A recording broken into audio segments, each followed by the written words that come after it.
Salut à tous et bienvenue dans les aventures d'un Aspiboy où je vais vous raconter la petite histoire de la 205. Ceci donc c'est une reprise actualisée d'un article de blog, je vous mettrai le lien en description, que j'ai écrit il y a déjà quelques années, en plein pendant cette aventure de la 205, que je vais vous conter aujourd'hui. Ici c'est mon histoire personnelle, donc qui ne s'appliquera pas à tous les autistes.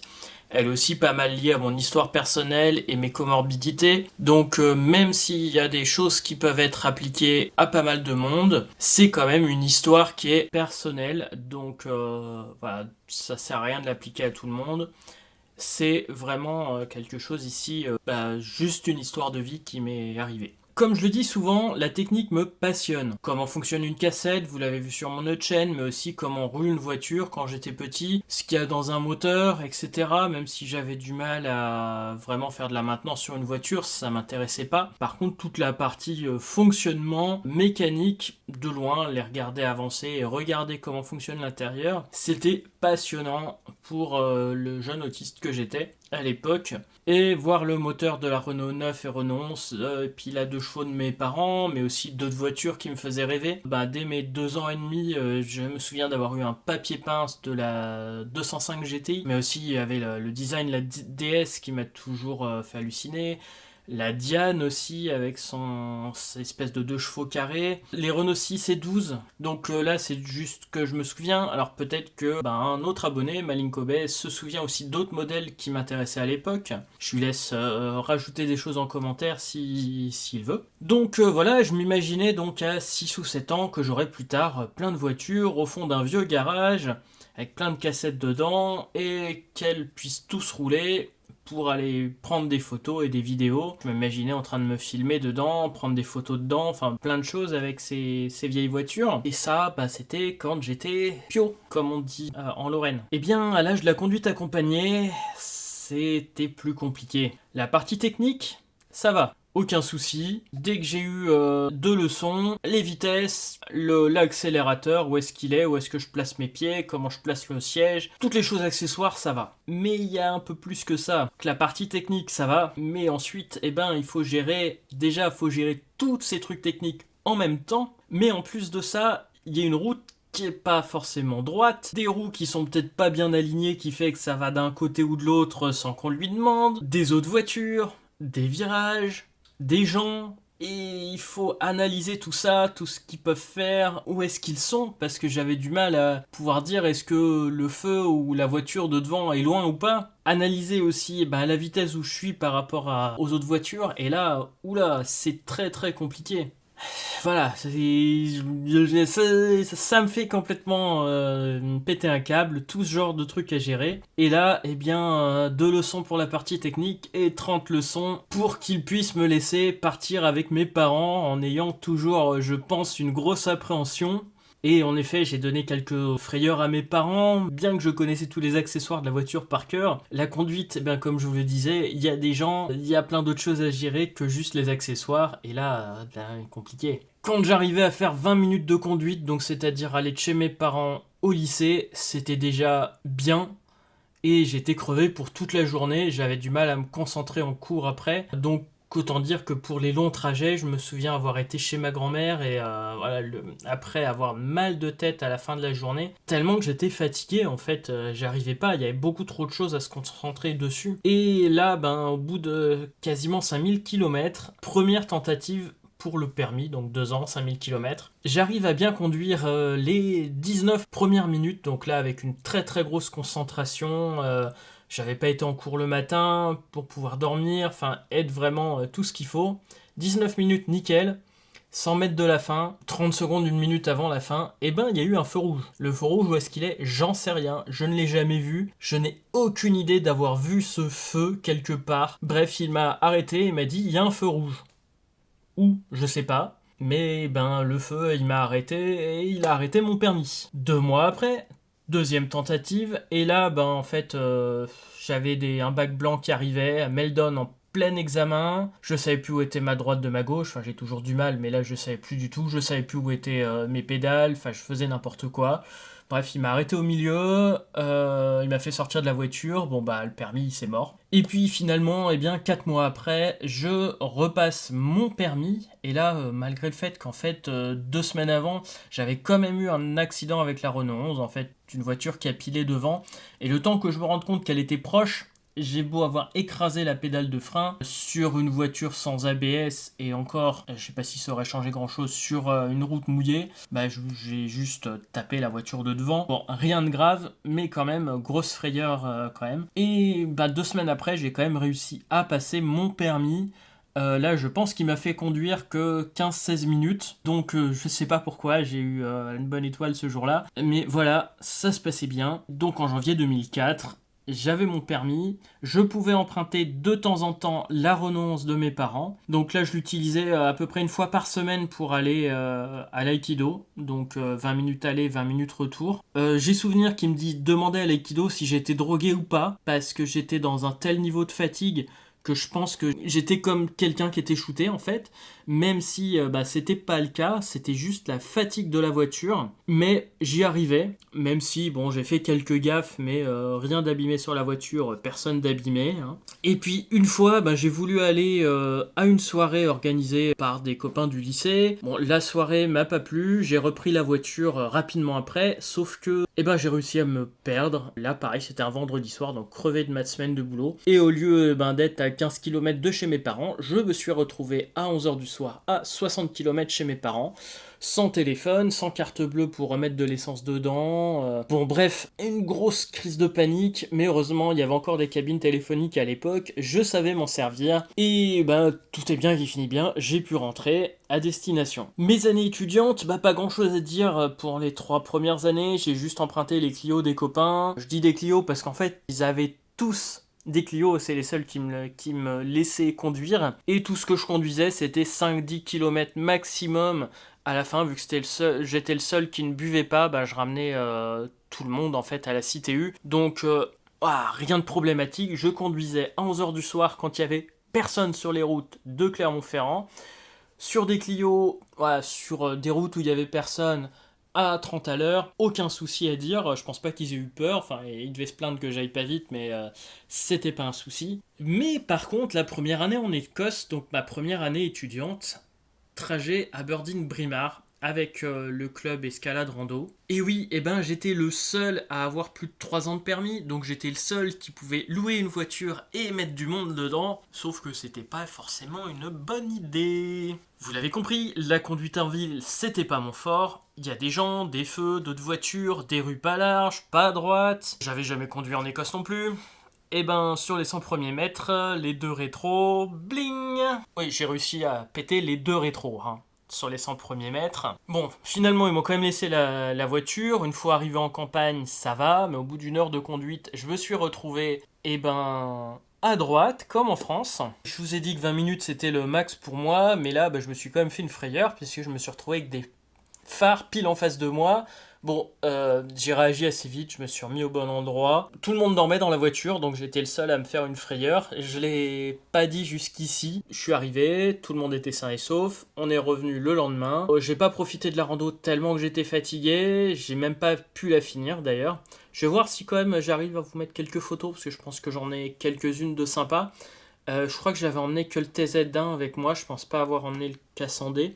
Enfin, en tout cas, je vous mets les photos, je vous mets quelques exifs. La partie rando, c'était bien, mais voilà, la partie voiture, j'aurais pas dû conduire la voiture.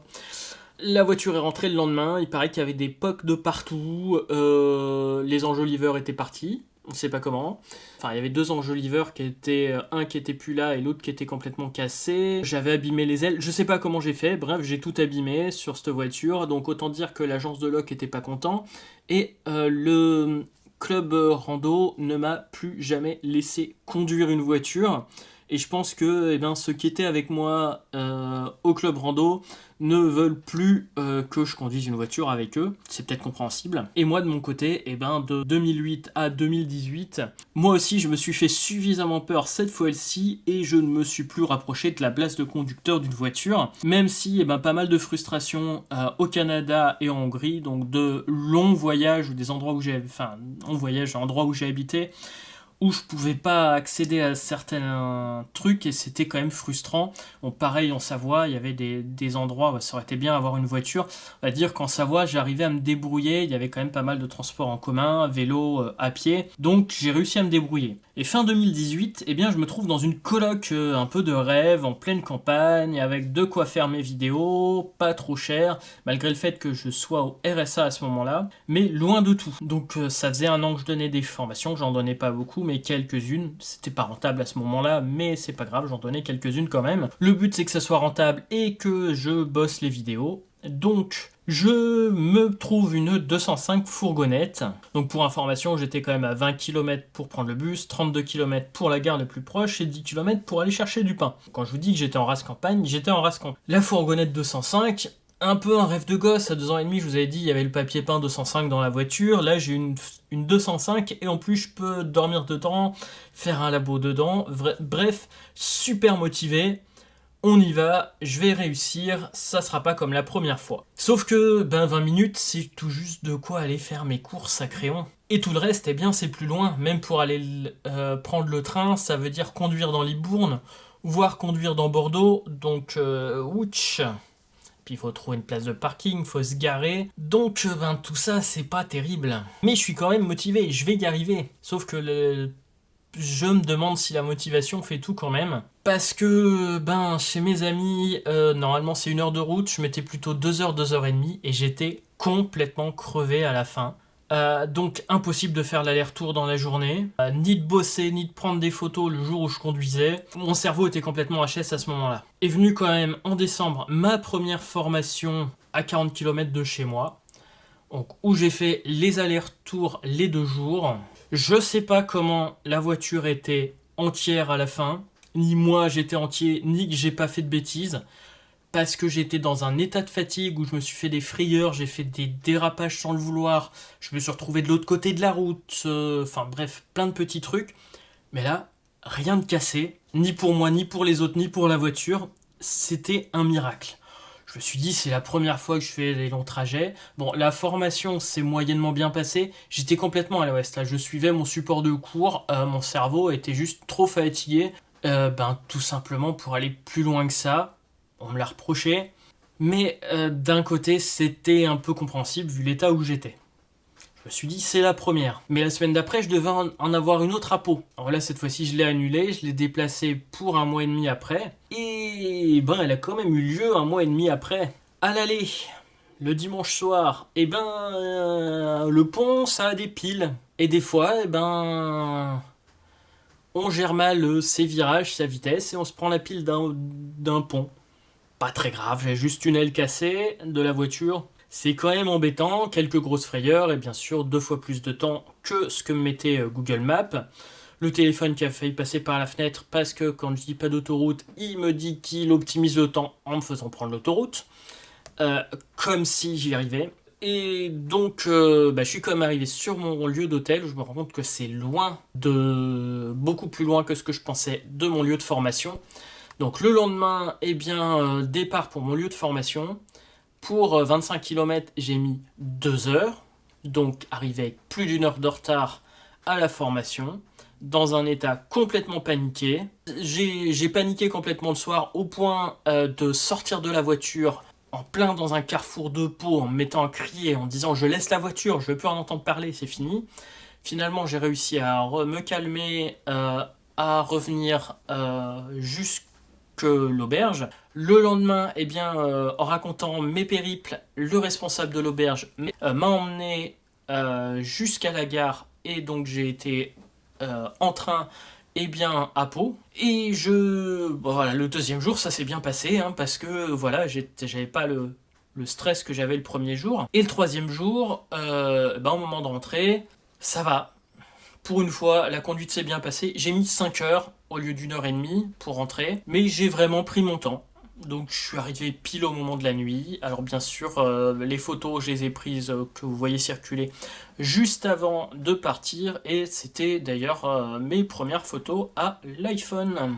2 mois se sont passés, j'ai pris très très peu la voiture, trop crevé. Bon, plusieurs fois, les peu de fois où j'ai pris la voiture, je me suis perdu à chaque fois. J'ai fait 3, 4 fois la distance nécessaire. Bon, je me dis, il y a un souci, mais il faut que j'y arrive, il faut quand même que j'y arrive. Et là, voilà, je donne une formation à côté de Bordeaux 2 semaines plus tard. Je me mets dans le mood à donner une formation.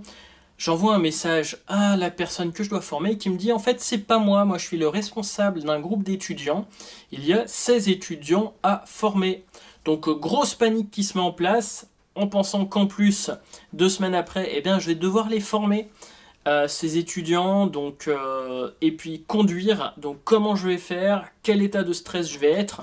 J'ai jamais réussi à faire les 40 bornes, j'avais pas les moyens pour reprendre un hôtel, enfin bref, gros stress. Je prends quand même la voiture pour aller chez mes amis tout simplement parce que mes pneus n'étaient pas dans un très très bon état et donc je devais aller chez des amis qui ont tout le matériel pour changer les pneus. Il était temps de les changer, donc et ben c'est parti pour 45 km de voiture, sauf que en fait j'en aurais fait que 25 ce jour-là, puisqu'au bout de 25 km, eh bien les gens se plaignaient que j'aille pas assez vite, donc des gros coups de klaxon, donc j'accélère. Sauf que j'accélère sur ce que je pensais être une ligne droite. En fait, il y avait un petit virage et donc je me suis retrouvé complètement de l'autre côté de la route. Et de l'autre côté de la route, elle était encore plus loin dans le fossé et la voiture s'est arrêtée au niveau d'une souche qui venait d'être coupée. Et donc, je sors de la voiture avec un gros mal de pied en me disant c'est juste le choc.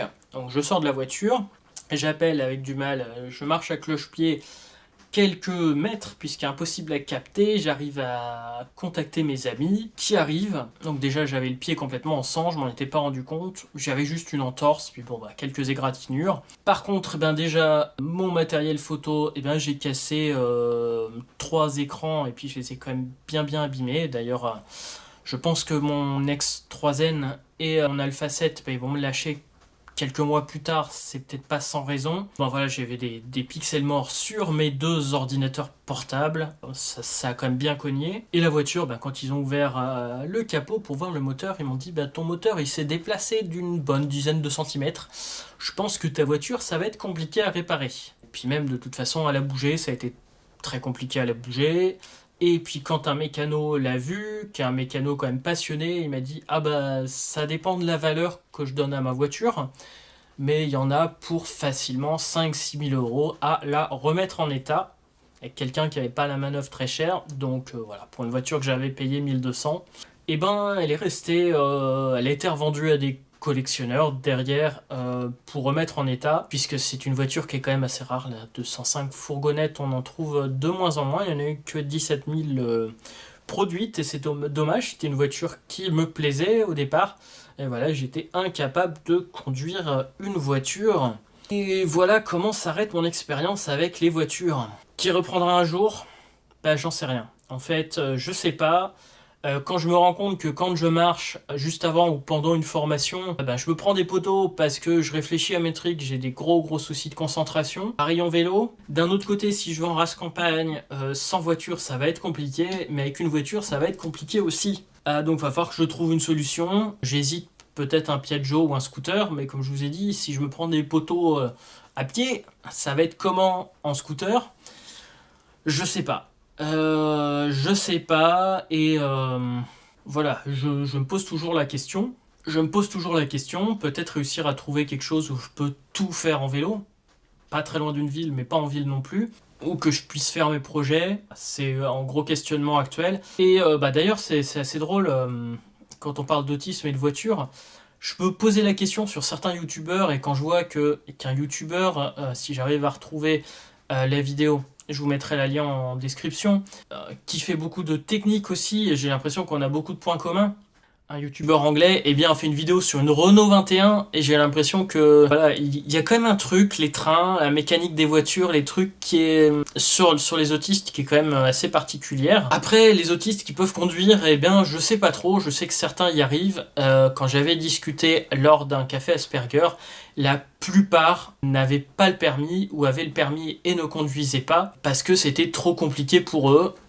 Maintenant, j'en ai rencontré quelques-uns qui conduisent quand même, mais je sais pas si c'est aussi compliqué que pour moi, mais en tout cas, moi, je dirais que c'est pas super facile. Voilà pour cette petite vidéo sur mon expérience, j'en reparlerai peut-être sur d'autres vidéos, j'espère que ça vous aura intéressé, et sur ce, je vous donne rendez-vous très bientôt pour une prochaine vidéo.